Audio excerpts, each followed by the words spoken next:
देश में पिछले कुछ समय से काफ़ी जगहों के नाम बदल दिए गए हैं।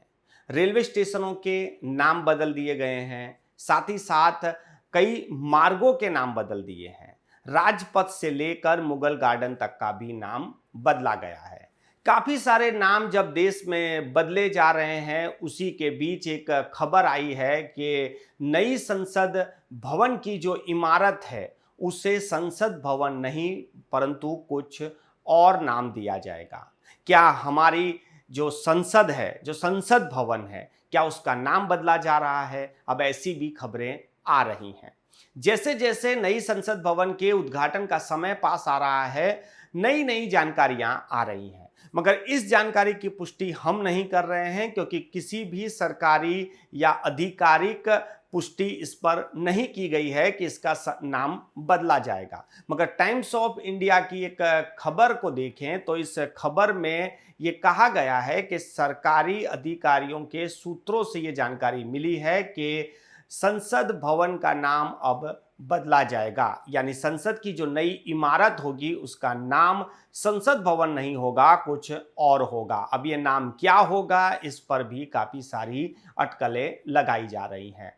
देश में जब नई संसद भवन की इमारत तैयार हो गई है, तब इसके थोड़ा पीछे जाएं तो जब से इसकी नींव डाली गई है तब से ही ये विवादों में है। कोविड का समय चल रहा था, लोगों के पास रोजगार नहीं था, लोगों के पास दवाइयाँ, वैक्सीन, ऑक्सीजन तक की भी कमी आ गई थी और उसी समय में भारत सरकार ने यह तय किया कि देश में नई संसद भवन का निर्माण किया जाए। साथ ही साथ प्रधानमंत्री आवास हो या फिर मंत्रालयों के ऑफिस हो, यानी पूरा ग्रीन विस्टा प्रोजेक्ट को उन्होंने शुरू कर दिया। हजारों करोड़ रुपए का ये खर्च था और सरकार के इस निर्णय पर काफी विरोध भी हुआ, काफी चर्चाएं भी हुई। मगर अब जाकर ये जो संसद भवन की इमारत है ये तैयार हो गई है। 28 तारीख को देश के प्रधानमंत्री इसका उद्घाटन करने जा रहे हैं और इसको लेकर भी एक अलग विवाद है कि विपक्षी पार्टियों ने कहा है कि इसका उद्घाटन महामहिम राष्ट्रपति के हाथ से होना चाहिए, ना कि प्रधानमंत्री के हाथ से होना चाहिए। इसको लेकर भी विपक्ष ने बहिष्कार कर दिया है इस उद्घाटन कार्यक्रम का। साथ ही साथ आम आदमी पार्टी के संयोजक और दिल्ली के मुख्यमंत्री अरविंद केजरीवाल ने तो ट्वीट कर दिया है और यहां तक कह दिया है कि ये SC/ST का अपमान है। SC/ST के लोग को सरकार अशुभ मानती है और इसी वजह से वो द्रौपदी मुर्मू से इसका उद्घाटन नहीं करवा रहे हैं। इस तरह की बातें भी अब शुरू हो गई है, यानी राजनीति शुरू हो गई है। संसद भवन की जो नई इमारत है उसको लेकर जिस तरह से राजनीति भी चल रही है, वहीं पक्ष विपक्ष आमने सामने आ गया है। विपक्षी पार्टियों ने इसका बहिष्कार किया है, वहीं देश के गृह मंत्री अमित शाह ने साफ कर दिया है कि इसका उद्घाटन प्रधानमंत्री नरेंद्र मोदी ही करने जा रहे हैं। और अमित शाह ने तो यहां तक कह दिया कि 2024 के बाद भी देश के प्रधानमंत्री नरेंद्र मोदी ही बनेंगे और कांग्रेस की सीटें यदि ऐसा ही रहा तो और भी कम हो जाएंगी। लोकसभा के स्पीकर ओम बिरला ने प्रधानमंत्री नरेंद्र मोदी को इसके उद्घाटन के लिए आमंत्रित किया था और प्रधानमंत्री इसका उद्घाटन जब 28 मई को करने जा रहे हैं तो इस 28 मई की तारीख को लेकर भी एक नया विवाद शुरू हो गया है। सावरकर का जन्म 28 मई को हुआ था और उनके जन्म को जोड़कर भी देखा जा रहा है, यानी नई संसद की इमारत को सावरकर से जोड़ के देखा जा रहा है। प्रधानमंत्री नरेंद्र मोदी का जो कार्यकाल 9 साल का हुआ है उसमें यदि 2 बार जब उन्होंने शपथ ली है तो एक उन्होंने 26 मई को ली थी और एक उन्होंने 30 मई को ली थी।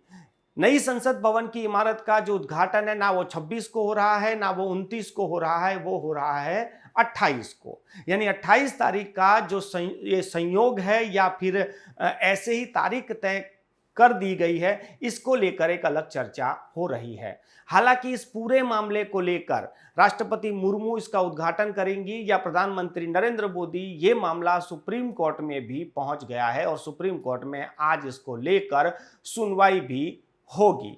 हम फिर वही बात पे आ जाते हैं कि क्या नई संसद भवन की जो इमारत है उसका नाम बदला जा रहा है। पुरानी संसद भवन की जो इमारत थी उसके जो गेट थे उसको नंबर से जाना जाता था, 1 नंबर, 2 नंबर, 3 नंबर। अब जो नई संसद भवन की इमारत बनी है उनके गेटों के नाम भी अलग रख दिए गए हैं। जब गेट के नाम अलग आ गए हैं तब ये भी जानकारी मिल रही है कि संसद भवन की जगह कोई और नाम आने जा रहा है। देश की आजादी के 75 साल के बाद नई संसद भवन की इमारत का क्या नाम बदला जाएगा, इसको लेकर भी अब अटकलें शुरू हो गई हैं। नाम यदि बदला जाएगा तो इसका नाम क्या रखा जाएगा, इसको लेकर भी अब चर्चा शुरू हो गई है। आप इस मामले में अपनी क्या राय रखते हैं, हमें कमेंट बॉक्स में जरूर बताएं। यदि हम आपको हमारे ये कंटेंट पसंद आते हैं, ये खबरें अच्छी लगती हैं, तो हमारी यूट्यूब चैनल को जरूर से सब्सक्राइब करें। धन्यवाद।